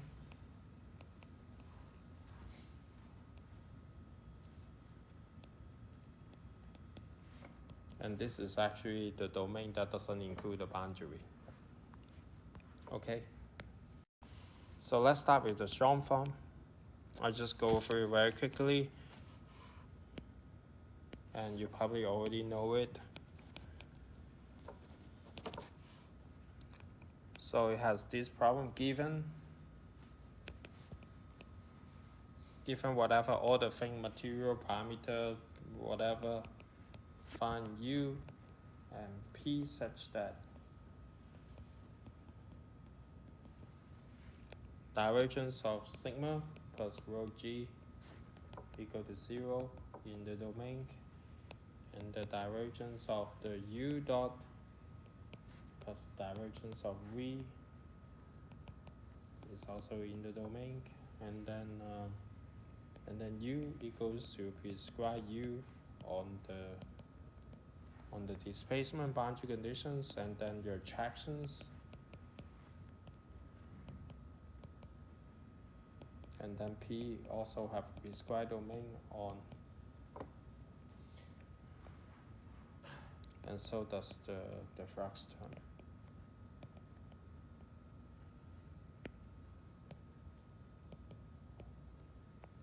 Now there's important assumptions or equation there is that the total stress is actually related to the effective stress minus Pi Okay, if you look at your undergraduate course, the opposite is true. The effective stress plus the pressure times identity give you the total stress, and that is actually lead to the fact that we treat the extensions as positive just for the sake of being consistent with mathematics.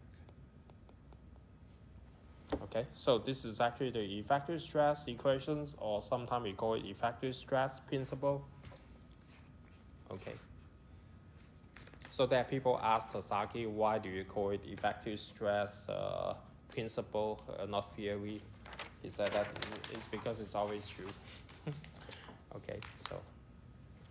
Okay, so this is actually the strong form. As you can see, I have a constraint in the volume, I have a constraint in the boundary, and then I add another effective stress that we regard it as ground truth, and then we find the displacement and P that fulfill all the constraints. Okay, does that make sense?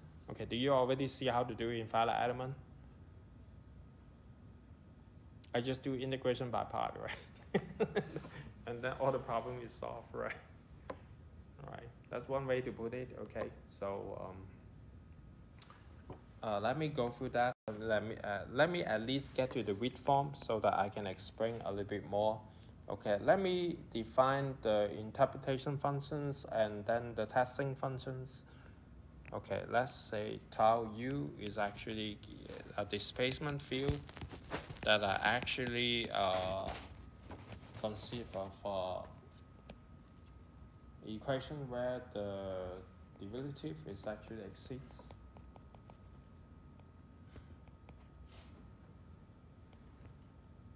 If it doesn't exist, then you need to extend finite element.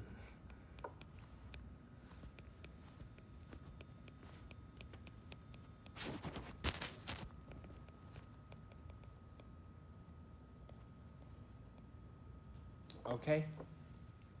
So this is pretty easy to understand. Why do I need to add the second term there?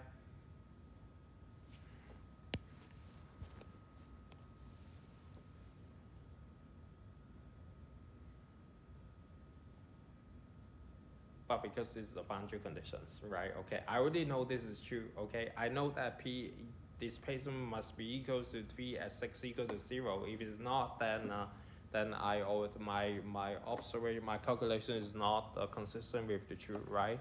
Okay, so this has to be fulfilled, and correspondingly, I would have the testing functions W corresponding to U, but it doesn't have any variation on the boundary. And the same thing for the P.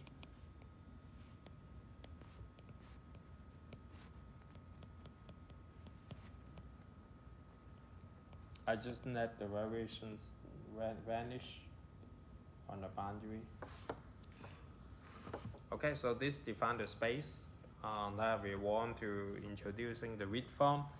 And then I want to make sure that for any arbitrary volume, the inner product of the residual and the weighting function is actually 0. Okay, so I write this.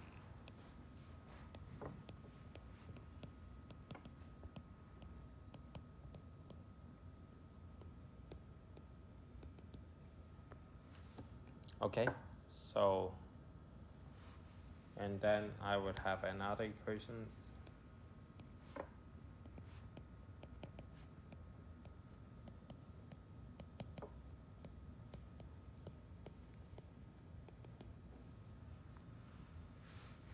So far so good.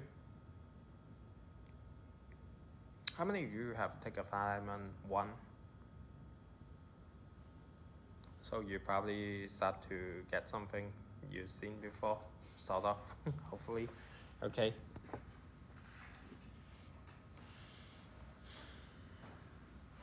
Okay, so what should I do next? Next, I'm going to do some rearrangement.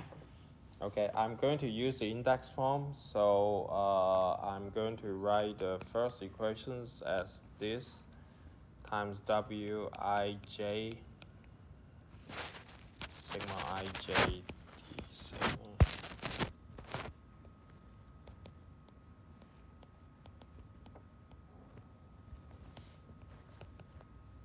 Okay, so the first equation is identical to the balance of linear momentum for single fluid. Okay, so now I want to ask you a question. What is W parenthesis ij?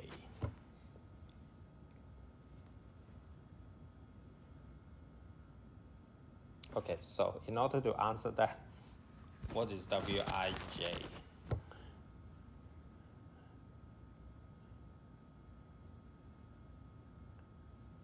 The feed index, and W is a vector.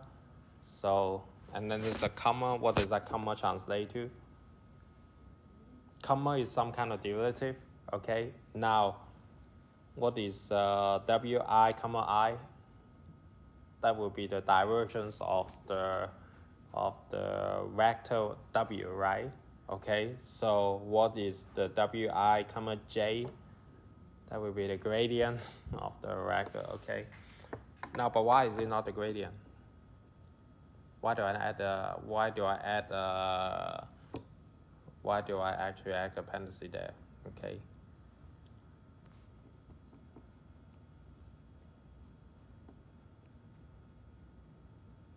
Sigma is symmetric, okay?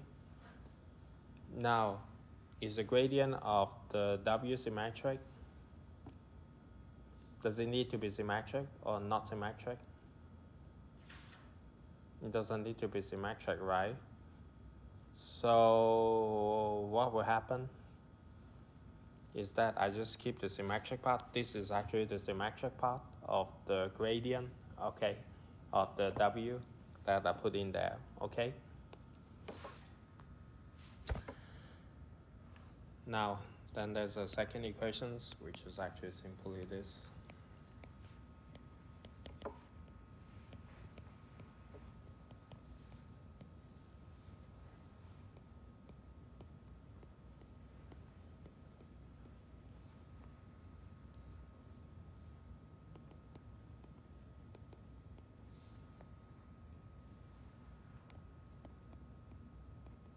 Okay, I just write out the natural boundary conditions and then the local volume term, okay?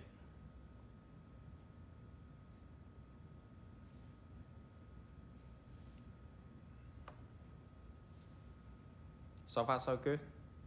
Okay, let's take a minute to sink in. Okay, so I haven't talked about the time discretizations, but you can imagine that you need the time discretization later, okay? Because u dot is not a function of u yet, but you can approximating it, okay? You see what I mean, okay? And another thing that not so often talk about is that eventually you need to solve a system that are ax equal to b, right? Okay, in order to able to find a unique x, what is the necessary conditions? Is that a could be positive definite, then I'm sure that x will be unique, right? You see what I mean? Okay, then I do the LU decompositions, I make sure I get the unique solutions, okay? So here, I have two set of equations, okay? Now, for a second, I don't want to derive the matrix form yet, but would you get a positive definite equations when you put mixed finite element together? In general, you could, but more likely you get two sets of eigenvalues, some positive, some negative. Okay, you see what I mean? Okay, you certainly still don't want one of the eigenvalue to be 0, but you cannot ensure that all the eigenvalue is positive. Okay, you can try it. Basically, that two set, right? Simply because now you're dealing with a mixed finite element that have that is previously you are dealing with ax equals to b for the solid mechanics problem. Now you're dealing with a, b, b, t, c, x1, x2 equals to b1, b2. Okay? at least something like this. Okay, sometimes that B is not even the transpose of another B. Okay, so now how do I ensure this to be unique would be very important. Okay, you see what I mean? How do I inverse? Is the inverse of this tangent exist? Now that becomes less trivial because previously it's very simple. I just check whether A has positive eigenvalue. That's it. Okay. Now this is actually more complicated. Let's say A has positive eigenvalues. Okay. Does that imply that you can solve the system? Actually, no. Okay. Or on the other hand, let's say C is just 0. Okay. Is it going to lead to instability or non-uniqueness? It may not. Okay, because B itself, the rectangular matrix B can give you enough rank. You see what I mean? Do you know what do I mean by having enough rank? So in general, you want your matrix to have the same rank as the same number of unknowns so that you can invert the material. Okay, you see what I mean? If I have two matrix 1, 2, and 2, 4, okay, then I lose the rank. Why? Because the independent base is just 1, even though I have actually populated the entire component. Okay, so these are the things that we need to talk about before. But right now, the important thing is another important thing to observe is that in the strong form, I have the direction of S of sigma, right?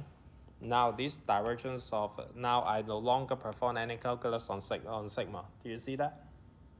Okay, I just time sigma, but then this one, the test function is the one that taking the gradient, okay, through the integration by part. I swap what derivative I have. So previously, if I have a displacement, I need to take one derivative to get the stress, and then so to get the strain, and then this map to the stress, and I have to take another derivative of stress. So I need the equation that can have the derivative twice, right? Okay, right? Does that make sense? Okay, otherwise I have a jump, okay? Now I only need the stress, okay? So what do I need? Is that I only need the derivative of displacement exceeds, okay? I don't need the second derivative of the displacement. It doesn't necessary to exist, okay? So why is it important? You have finite element. What does the displacement field look like if you use a linear element? It will be piecewise linear, right? Can you take a second derivative on something piecewise linear? Actually, you can, but you have a jump, right? In a corner. Any sharp thing, because the first derivative still exists, the second one doesn't. Okay, because there's a sharp change. Now you don't have that problem. And then the same thing for here. Initially you have the divergence of the velocity, and the velocity is actually related. So initially you have the P, and then you take the gradient of the P, and then you put it into some constitutive law to get the Darcy's velocity. That Darcy's velocity, then again take another derivative. So one derivative, two derivative. Now you only need one, okay? Because the gradient is put in on the test functions. Okay, you see what I mean? Okay, through the integration by part. So through the integration by part, you can introduce you can actually use the interpolation function for your solution field that are less that have a less differentiability than before, okay, which is convenience for finite element because a lot of time you want to use piecewise continuous element, okay, or something else, or even piecewise constant in some case.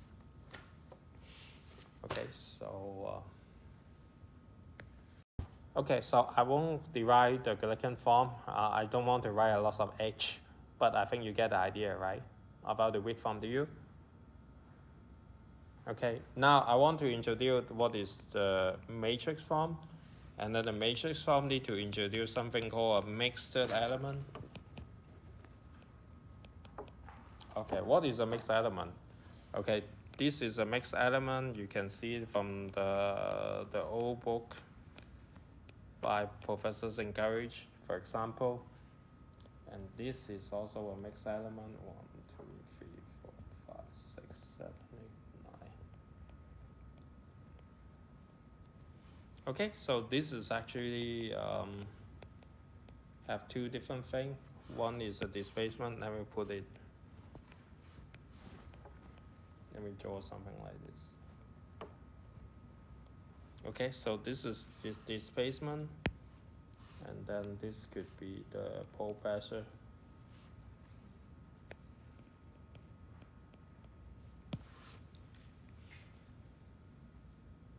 Okay, so what are they? They are, now remember I have the displacement and pressure, right? So in your previous class, you solve a heat conduction problem. The temperature is the only unknown, and you solve a displacement elasticity problem. The displacement is only unknown. Now you have two, so you need two different kind of discretizations, right? Okay, and they don't need to be identical. In fact, you have one using a triangular element, another one using a chord element. That would be perfectly fine. Okay, and people that did that is called composite element. Okay, now, like everything in life, when you're giving a choice, making choice is difficult. So what make a good choice? Okay, that would be the lecture. That would be the topic of next lecture. Now, but I want you to think a little bit about it. Okay, so what make a finite element simulation successful? Now, it need to be economical, right? That means I don't put degree of freedom when I don't need it. So how do I make the solution very economical?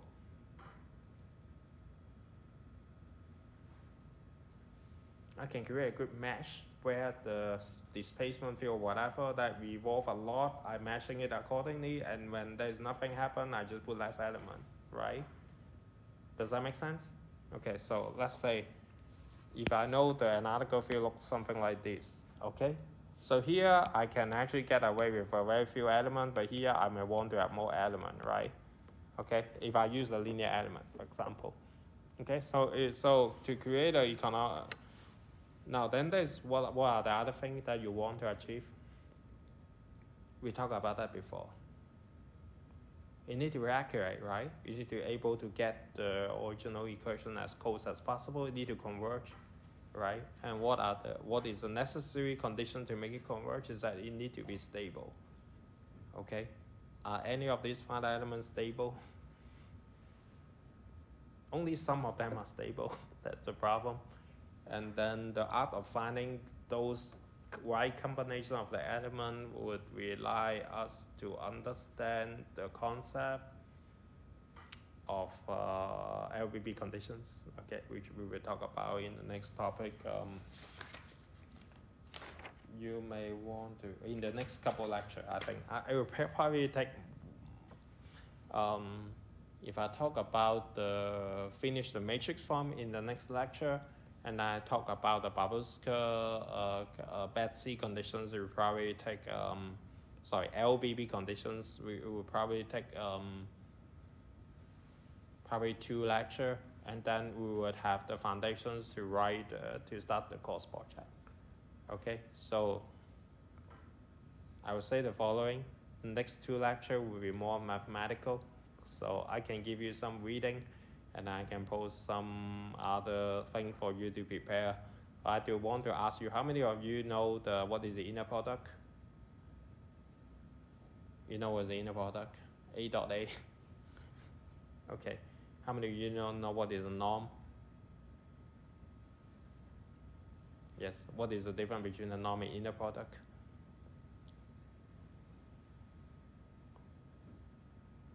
It's the squares.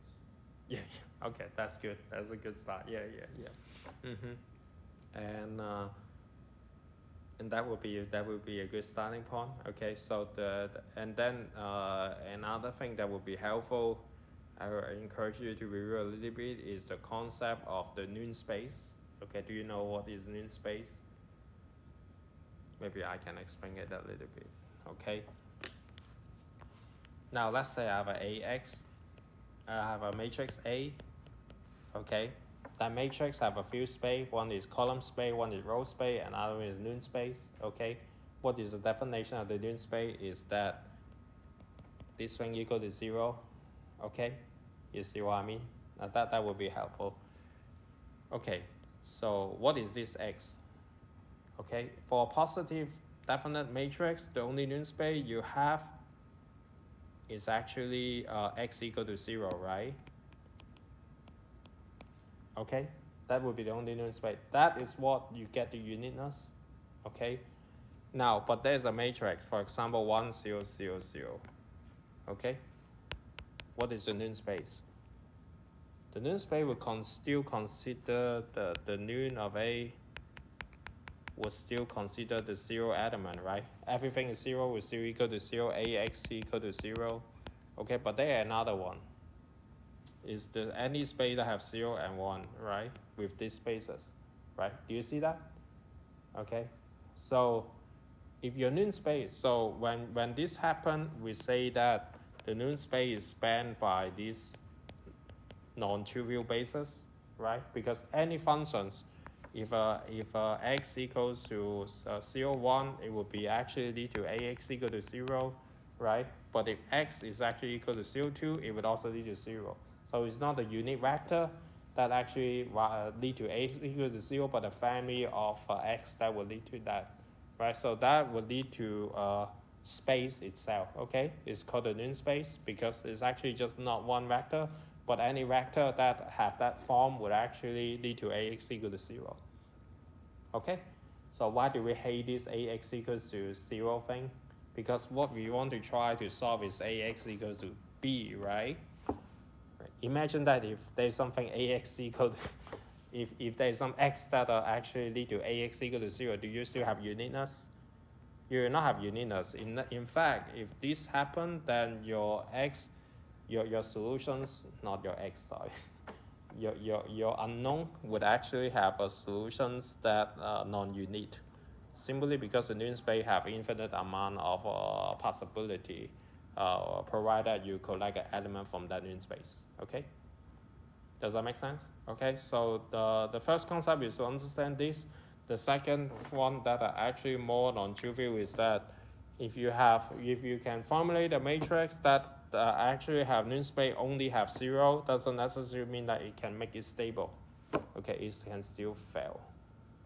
Okay, you need to able to ensure that when you're refining the entire mesh or causing in it, this you won't actually getting closer to generating a space that actually fulfilling the governing equation but give you nothing. Okay.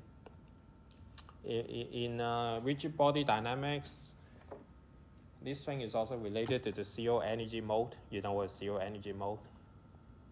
If you solve a finite element, I will stop here.